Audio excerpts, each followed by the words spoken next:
Jadi hari ini kita nak melanjutkan perbincangan kita berkenaan dengan situasi politik semasa bersama dengan seorang tetamu di studio. Menawar.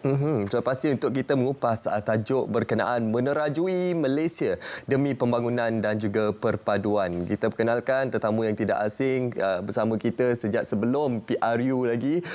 So pastinya hari ini hari kelima kita bersama dengan Dr. Noni Wandi Mat Nordin, Pengesis Keselamatan dan Politik, Pusat Pengajian Perang Saraf Media dan Informasi UiTM. Assalamualaikum, selamat datang sekali lagi. Assalamualaikum warahmatullahi wabarakatuh. Macam second home second home dia ni, rumah kedua untuk kita terus mengupas berkenaan situasi semasa khususnya pasca PRU ke-15.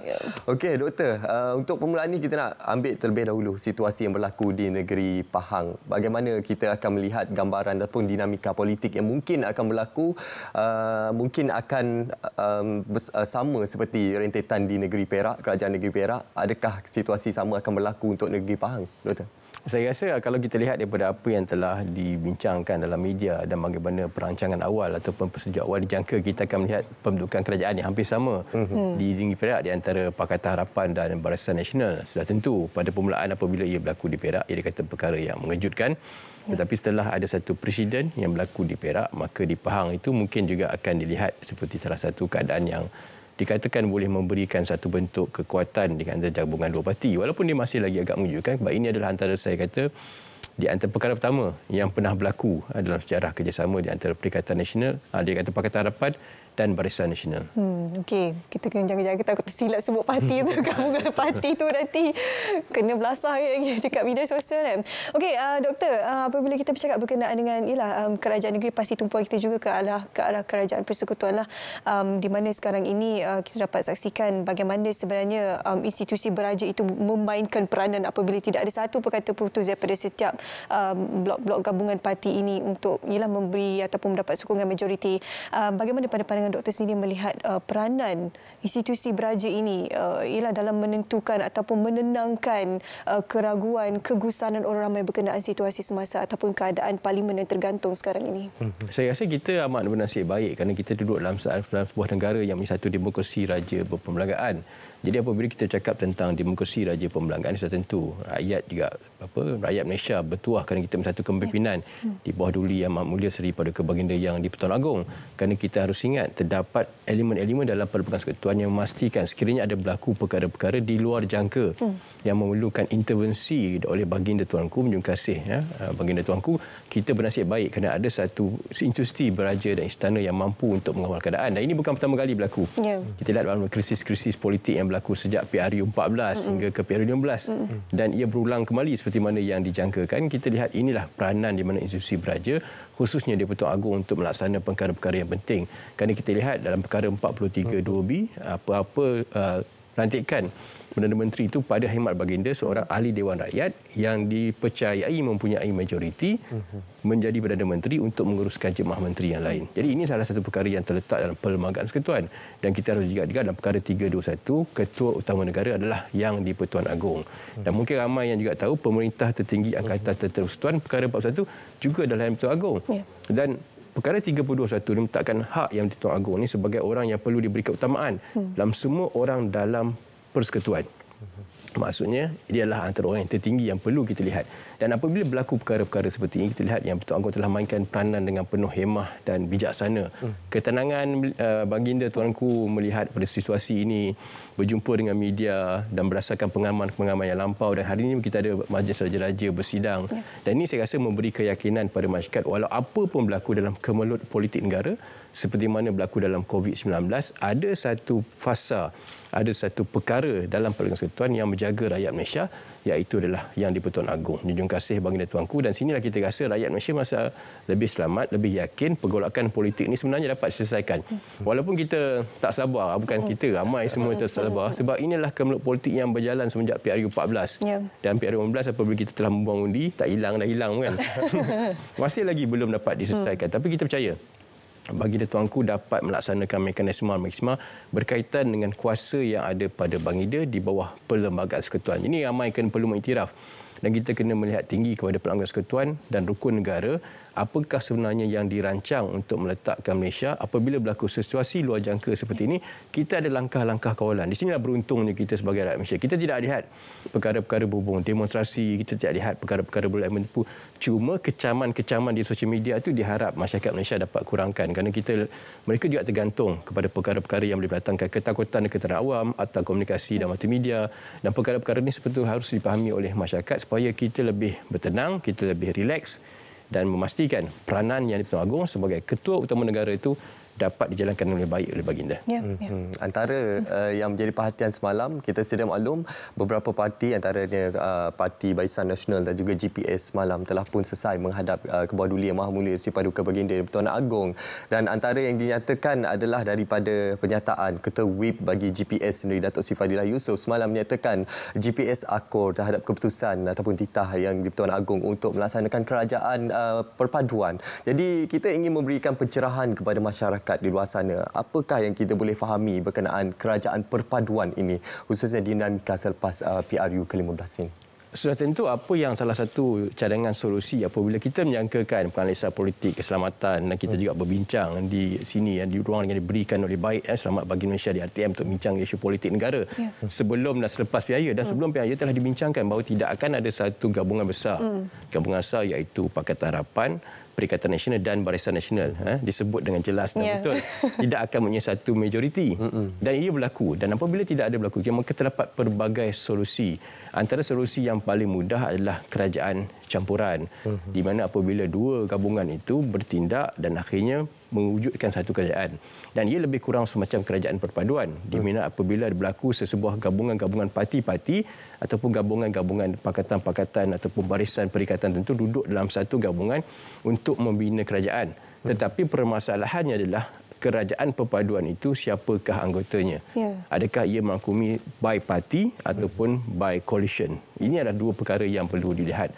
Bagaimana kerajaan perpaduan itu boleh dibentuk? Sekiranya ia berdasarkan gabungan, maka ia akan melakukan gabungan-gabungan yang besar. Kalau ia berlakukan secara parti, maka seluruh parti harus dilihat melalui jumlah parti yang sedia ada. Di sini akan membuka bagaimana, sekali lagi saya rasa bagi Datuk Angku akan menjalankan mekanisme tertentu bagaimana kerajaan perpaduan itu dibentuk. Secara mudah sebenarnya, secara teoretikal ia amat mudah dibentuk. Tapi secara falsafah dan ideologi, perkara ini amat sukar dilaksanakan dalam Malaysia kerana pelbagaian ideologi dan falsafah politik yang berbeza di dalam negara. Di sini saya rasa perlu diletakkan satu muafakat di atas. Walaupun kita cakap benda ni banyak, tapi inilah permasalahan ahli politik sebenarnya mereka untuk mencari satu solusi bagaimana Baginda Tuanku telah meletakkan asas untuk melihat bagaimana benda ini boleh dijayakan. Sekiranya tidak, kita terpaksa balik pada basic, iaitu basic apabila berlakunya satu bentuk gabungan yang bersedia untuk membentuk kerajaan. Contoh di antara Pakatan Harapan dan Barisan Nasional. Perikatan Nasional dan Barisan Nasional itu gabungan yang biasa. Tapi apabila kita cakap kerajaan perpaduan, ia memerlukan satu bentuk permufakatannya lebih, bagaimana gabungan-gabungan di dalam parti-parti yang telah mendengar pilihan raya itu boleh berlaku. Dan kita juga ada perkara-perkara yang berkaitan dengan kerajaan minoriti. Di mana pakatan-pakatan, gabungan-gabungan ataupun politik tertentu boleh berada di luar kerajaan, tetapi menyokong dan penubuhan kerajaan minoriti ini boleh dibentuk juga dengan satu perjanjian, perjanjian kita panggil sebagai keyakinan dan pembekalan, CSA, yang juga boleh dilakukan untuk membentuk kerajaan. Banyak cara untuk membentuk kerajaan sebenarnya. Banyak solusi untuk membentuk kerajaan, tapi keterbukaan di kalangan parti-parti politik ini penting. Tapi yang paling banyak tular, paling banyak dibincangkan, paling banyak dibincangkan dalam media sosial ataupun di mana-mana media sosial, media perdana tradisional adalah berhubung kerajaan perpaduan. Adakah kita bersedia? Jawapannya ya, sekiranya kita memegang asas pembentukan negara. Apakah asas pembentukan negara? Perlembagaan Persekutuan, rukun negara dan dasar keselamatan negara. Tapi untuk memahami semua ahli politik dan semua gabungan-gabungan parti ini supaya mereka tidak lari pada dasar-dasar asas ni, ini yang memerlukan keterbukaan. Kalau tidak, kita sampai bila pun kita ada sikap prejudis. Kita kata parti ni mungkin macam ni, orang ni mungkin ahli politik macam ni. Kerana kita selalu membincangkan perkara yang tidak perlu dibincangkan dalam politik. Iaitu berkaitan dengan dasar penerimaan asas gagasan politik negara. Falsafah politik negara. Perlembagaan Persekutuan, rukun negara dan juga dasar keselamatan negara. Betul-betul. Tambah-tambah anak muda di luar sana kadang-kadang mereka tidak memahami struktur asas bagaimana sebenarnya proses demokrasi itu. Kenapa kerajaan masih belum ditubuhkan walaupun ialah kita semua sedia maklum bagaimana Pakatan Harapan mempunyai kerusi yang paling banyak jika nak dibandingkan dengan yang lain, tapi mereka kerap mempersoalkan kenapa masih belum tertubuh lagi kerajaan. Kan saya setuju dengan kata doktor tadi, kita perlu ialah memahami dengan lebih mendalam lagi berkenaan dengan asas pembentukan kerajaan ataupun di Malaysia ini. Satu lagi, kalau Dr. boleh kongsi bagaimana sebenarnya ialah setiap gabungan politik ini mereka mempunyai kemelut dalaman mereka sendiri, dan itu sebenarnya secara tidak langsung memberi ataupun menjadi satu faktor ataupun menyumbang kepada ke arah ketidakstabilan politik. Asalnya daripada dalam parti saja, tapi dia dah merebak keluar. Ibaratnya macam virus COVID-19 doktor, ya, bagaimana ia boleh lompat dari satu individu ke individu yang lain.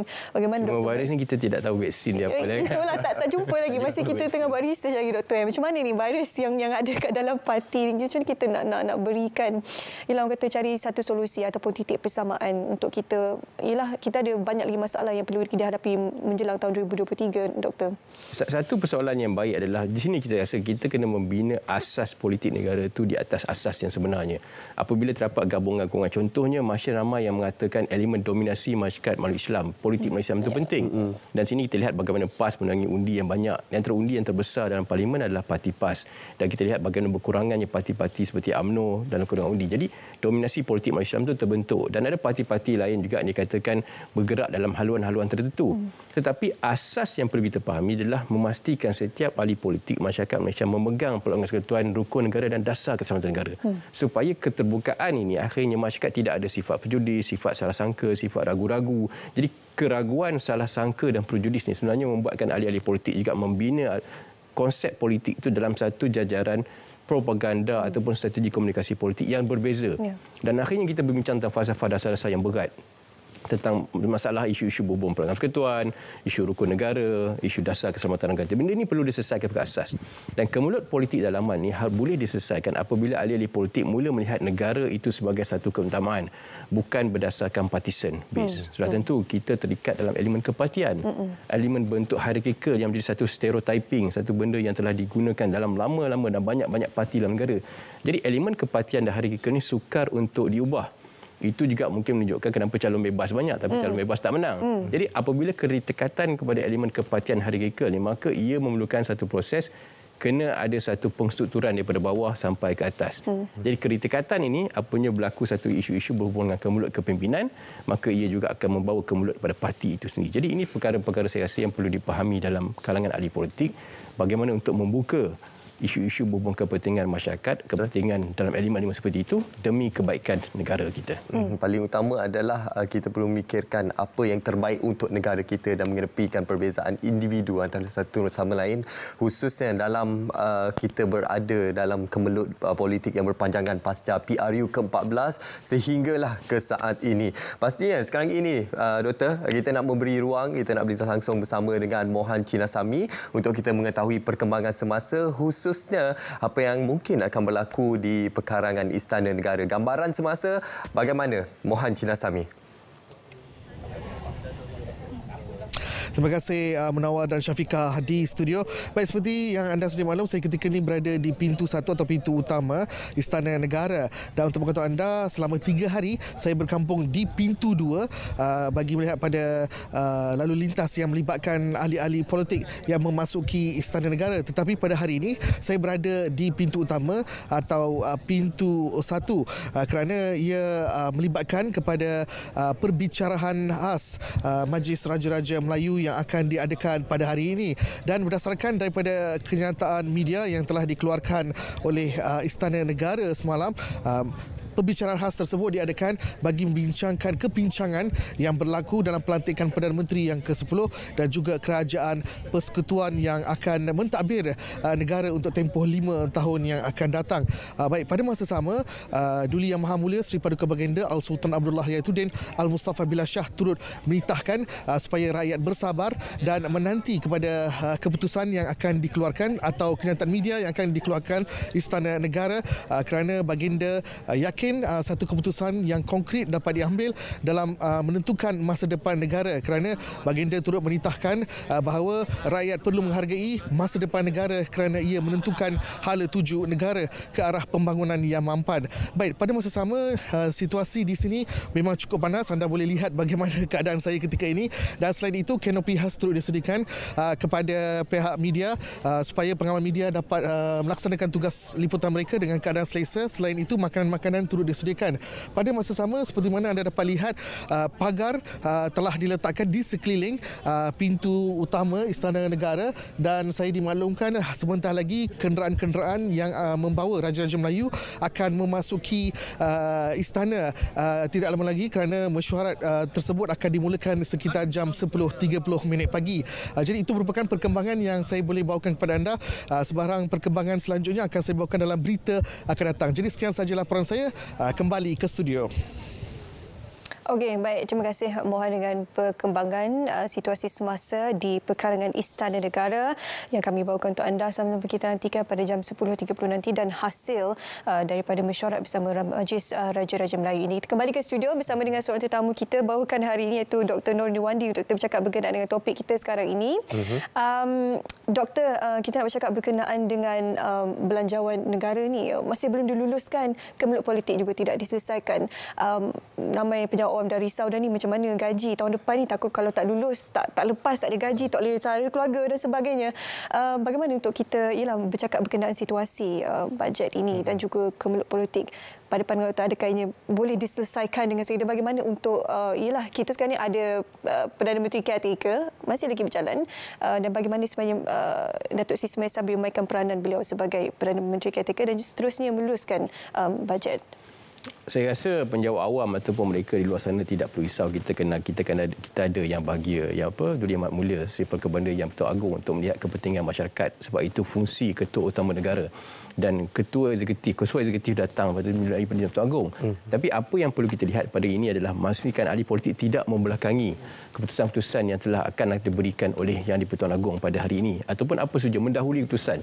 Maksudnya perbincangan itu tidak boleh mendahului keputusan apa yang dibincangkan oleh Majlis Raja pada hari ini dan apa putusannya juga pada masa esok. Kerana kita ada surat caretaker itulah satu perkara yang diwujudkan juga, walaupun tidak ada dalam program persekutuan, tapi ialah satu perkara yang diperkenankan oleh Yang di-Pertuan Agong agar untuk melihat perkara-perkara berhubung isu-isu bajet. Contohnya boleh ada satu pembentukan mini bajet untuk meluluskan tentang belanjawan, tentang penjawat awam. Jadi tidak ada kerisauan. Kerisauannya adalah unjuran pada 2023. Kemelesetan ekonomi dalam 15-20 struktur asas negara, termasuk isu-isu pengangguran, isu-isu penambahan, isu-isu perkembangan ekspor pada luar negara. Dan ini sebenarnya yang merisaukan kita. Di sini saya rasa kemelut politik perlu diselesaikan. Dan cara penyelesaian saya rasa amat mudah.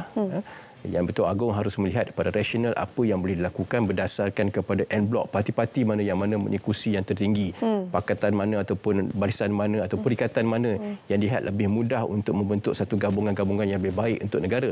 Di sinilah kebijaksanaan baginda Tuanku. Tugas yang tidak sukar, tapi kita yakin, masyarakat yakin bahawa Tuanku dapat melakukan yang baik menjunjung kasih baginda Tuanku. Tetapi isu yang paling utama adalah pokok untuk bagaimana kita melihat perkara ini dapat diselesaikan. Sekiranya ia tidak dapat diselesaikan, kita juga boleh melihat pada isu-isu bubung memanjangkan caretaker Perdana Menteri interim ataupun isu darurat boleh diperkenalkan atas 3 situasi.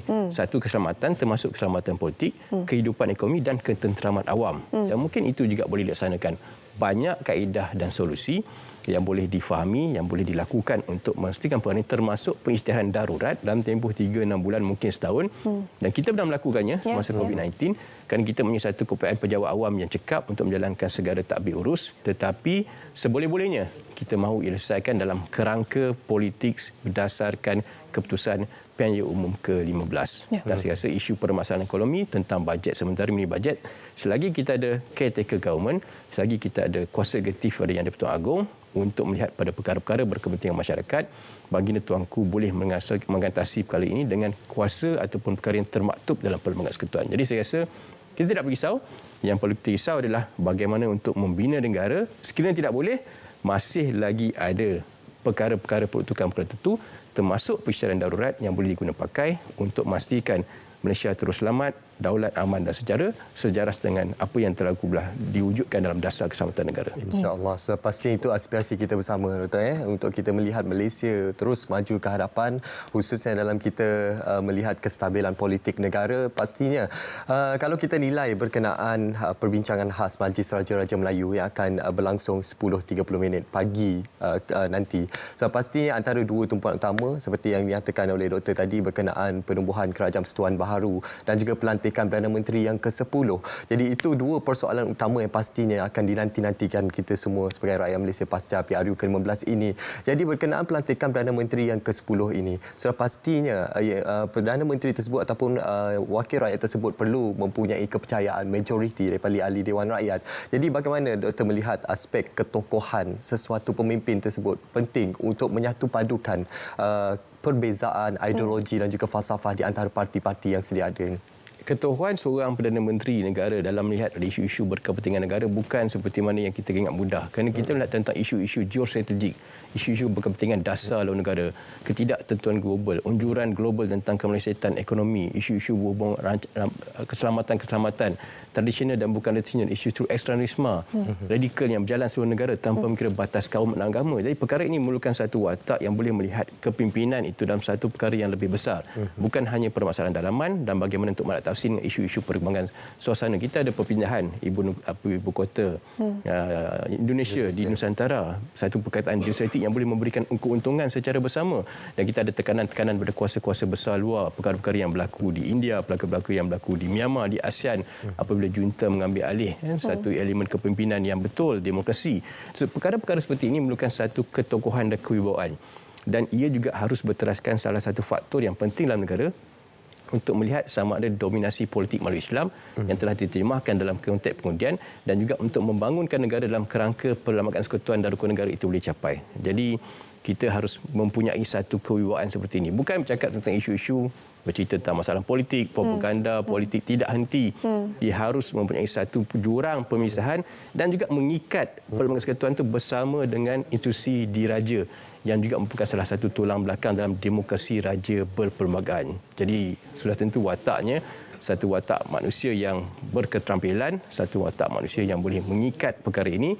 Jika ditanya siapa saya tidak boleh cerita sebab kita belum dilantik. Saya tidak boleh mendalui keputusan persidangan Majlis Raja, dan semua ahli politik tidak melalui. Jangan keluarkan kenyataan media katakan kita tidak mahu bekerjasama dengan A, B, C. Itu salah. Bagi saya itu seolah-olah membelakangi istana dan institusi diraja. Dan itu perkara itu perlu dihentikan. Kita perlu terus bergerak dalam satu pasukan sebuah negara yang baik, dan kita harus percaya dan akur dengan kepimpinan apa yang ada kepada institusi beraja, khususnya yang di-Pertuan Agong yang mempersidangkan atau mempengerusikan sidang Majlis Khas Raja pada hari ini. Ya, betul. Integriti kita sebagai integriti seorang ahli politik itu yang perlu diterapkanlah supaya tidak mencampur adukkan dan juga menimbulkan sebarang salah faham daripada masyarakat. Terima kasih kepada Dr. Nur Nirwandi bersama kita pada pagi ini untuk berkongsi berkenaan dengan topik kita, pastinya berkisarkan berkenaan lanskap politik di negara kita.